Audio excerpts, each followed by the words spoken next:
Good evening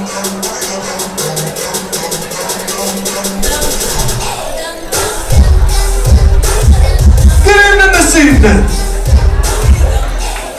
It's appropriate when I say good evening this evening for you to say it back. Good evening this evening. There you go. All right, give somebody a high five or a hug or a hello. If you're here trying to get a date, this may be the only time you can ever come to church and say, can I buy you a drink? So go for it. All of us are thankful for Historic tonight. Yes. All right. Hey, I want to say before we jump in here, a big thank you. We call it one big clap. So on 3, I'm going to ask you to clap. 1, 2, 3. That is for Live 25 Entertainment. Thank you guys. Deep Ellum Art Co. Thank you guys. This is a collaborative effort. Collaborations are messy. I just want you guys to know that. But we're trying to do something here. And when you're trying to accomplish something, when you're trying to make history, if it's not messy, you ain't doing it right. And so we are trying to actually make waves in the city. We're actually trying to help shape people in a positive way. We're actually trying to be difference makers. And when people that aren't all the little church religious people are willing to get together and collaborate, we can actually shape change in the city. So thank you guys for being a part of this and for collaborating with us. And a shout out to all the artists that are here. You guys make sure and shed some love on them. And the food trucks and the vendor people and the performers. It's all amazing.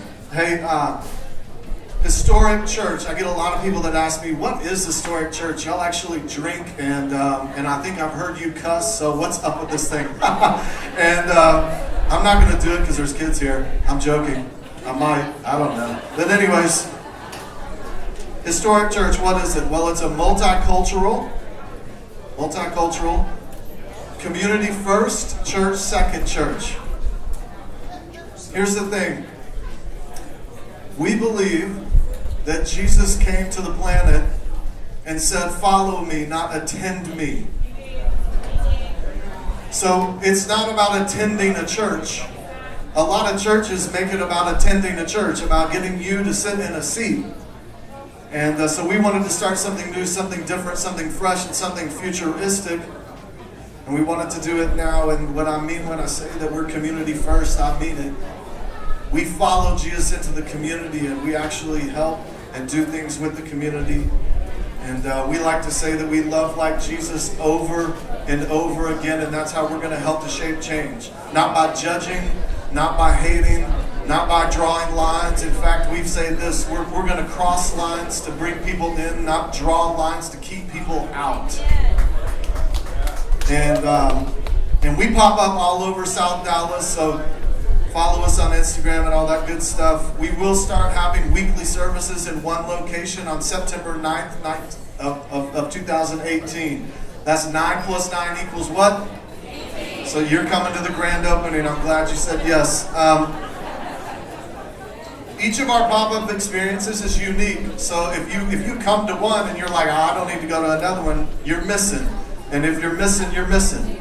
So I would tell you, each experience is unique, and each experience brings awareness and raises funds for somebody that in our city that's doing it right. And Chocolate, Alicia Watson, is doing it right. She's making waves. Good evening this evening. That means I got to start over. I'm joking. All right. Hey, before Chocolate comes, well, Chocolate's going to come back up at the end and just wrap us, but before she does, I had something I want to share with you tonight about Dope Hope. It's July the 1st. That means it's the middle of the year. How's everybody doing on your New Year's resolutions? Why is everybody laughing? Oh yeah, I forgot mine too, so it's okay. How about this? If I asked you this question, by the end of the year, I hope to fill in the blank. How would you fill in the blank? I hope to what? Something tells me that you guys aren't going to say this. I hope to get fired from my job because I'm slaying Fortnite. I'm really killing it. Something tells me you're not going to say, I hope to find out that my spouse is cheating on me. Uh-oh, room just got quiet. Some of you, I hope, aren't saying that you hope to spend wildly over the next 6 months, so you're $50,000 in debt. And I'm sure most of you aren't saying that you hope to ruin a relationship by lying about the fact that you got fired from your job by playing too much Fortnite. But I will say this, we do have a hope. That is expectation of fulfillment in the future. Hope, expectation, anticipation of something greater in the future, something better in the future.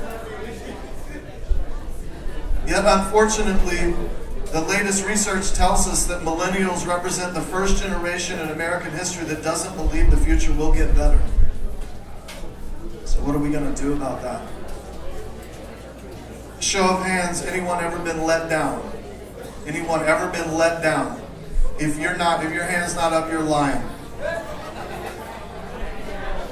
A friend, a family member, a politician ever let you down?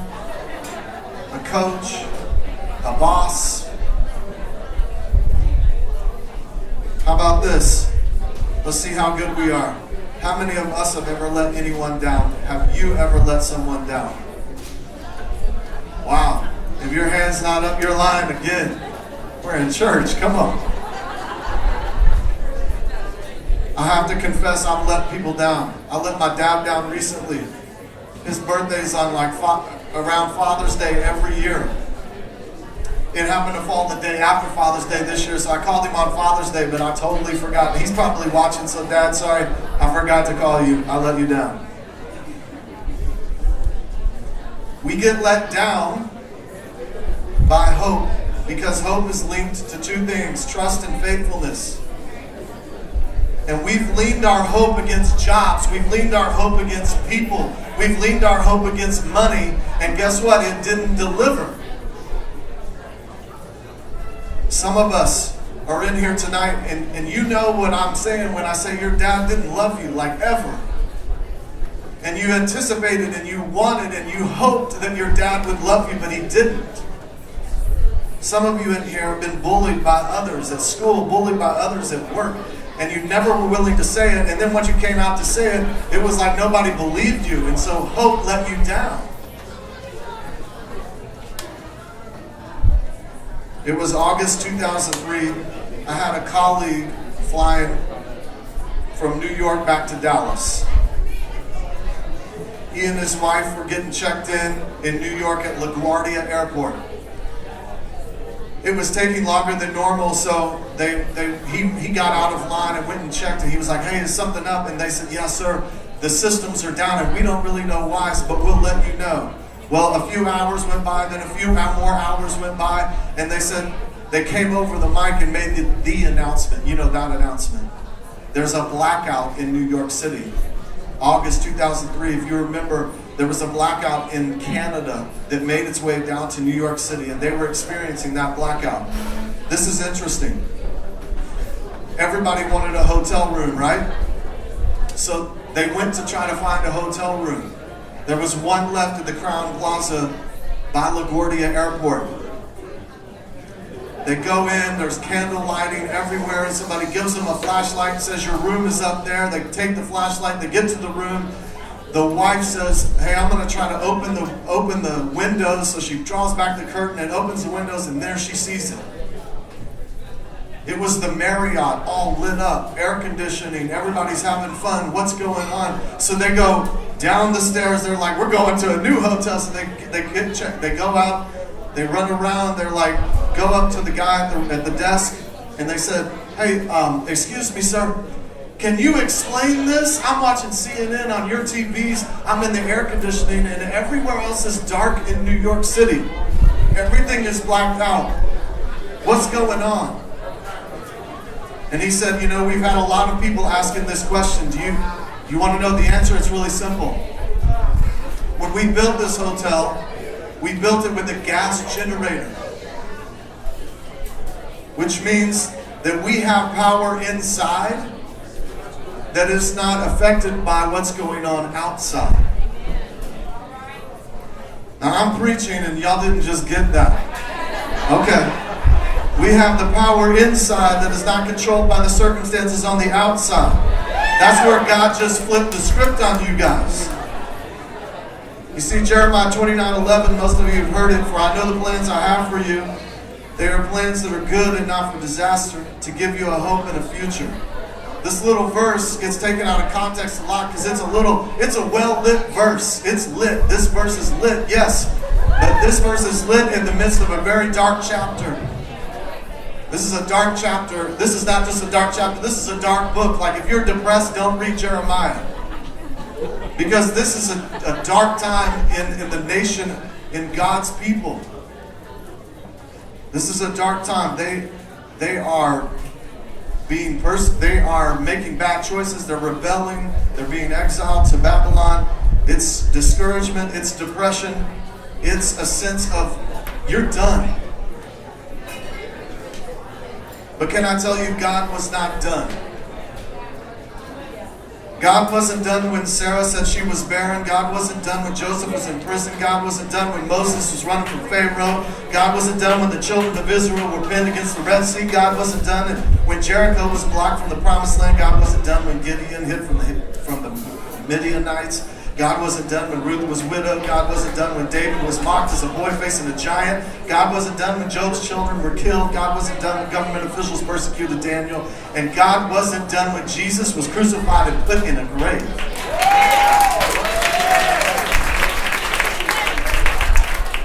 1 Peter 1:3, blesses God the Father and Lord Jesus Christ, according to his great mercy, he has caused us to be born again with a living hope through the resurrection of Jesus Christ. Hebrews calls this hope, Hebrews 6:19. This hope is strong and trustworthy anchor for our souls. So tonight, before we get done, I'm asking you one question. Who or what are you anchored to? Who or what are you anchored to? You have the opportunity to be anchored to someone that doesn't change, to someone that doesn't lie, to someone that always loves you, always accepts you, always forgives you, and always fills you. That's who you could be anchored to. And when we're anchored to Jesus, because he is the one that's risen, he is the one that's alive, it gives us hope. A hope that's inside, not affected by what's going on outside. And when you have that hope, that's dope hope. And when you have dope hope, you can't just keep it in. God gets it to you to put it through you. So here's the thing. I'm calling everybody out tonight and saying, be a dope hope dealer. I didn't say be a dope dealer. Everybody's like, what? Yeah! A million times, yeah. No. Not a dope dealer, a dope hope dealer. Here's how that works.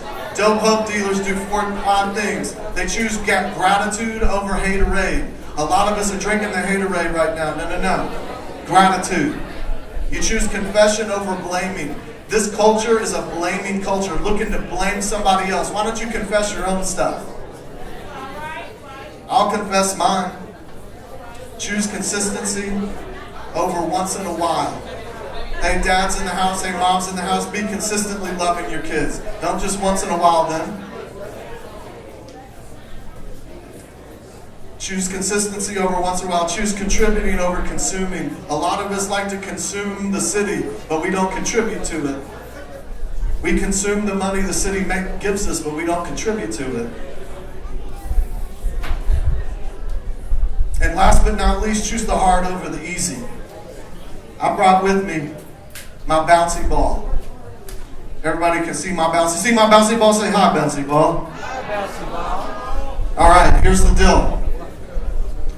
If you have a hard surface, this bouncy ball does awesome. But if you have a different surface, like my bag, that bouncy ball doesn't bounce. That bouncy ball is no good. You see, a bouncy ball is only good when the surface is hard. And if we're going to actually bring hope to this city, it's going to be hard, just so you know. It's going to be hard for us to keep bouncing. But we've got to have hard. We've got to choose the hard over the easy. We've got to cross lines to bring people in, not draw lines to keep people out. Much love. I know that everybody else wants to move on, so we're going to move on. I am going to bring chocolate up right quick. It's okay if you got something out of that.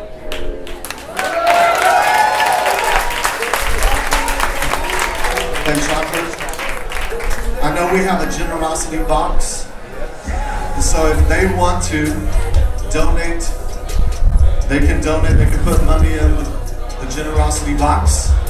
And chocolate, tell us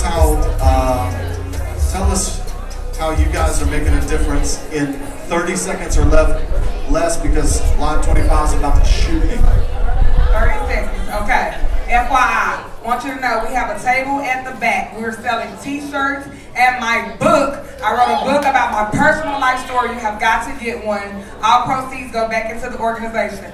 I grew up in poverty, generational curse, extreme poverty, West Dallas, South Dallas. I got out of the hood and now I'm back in the hood making a difference. That's right. Oh my. You tell them. 30 seconds. You tell them. Hey, if I could just bless you and say, may the God of hope fill your life. Amen. And hey, if you're interested in this historic movement, we've got a booth and you can sign up. I'd love for you to come over to my house and have dinner with me and my wife. I'm serious. 2 Thursdays, or I don't know when it is, like in July 12th. Her birthday.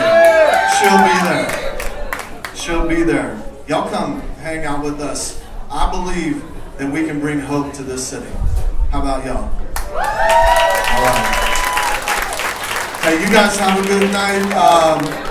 DJ Ram, why don't you turn it up for us?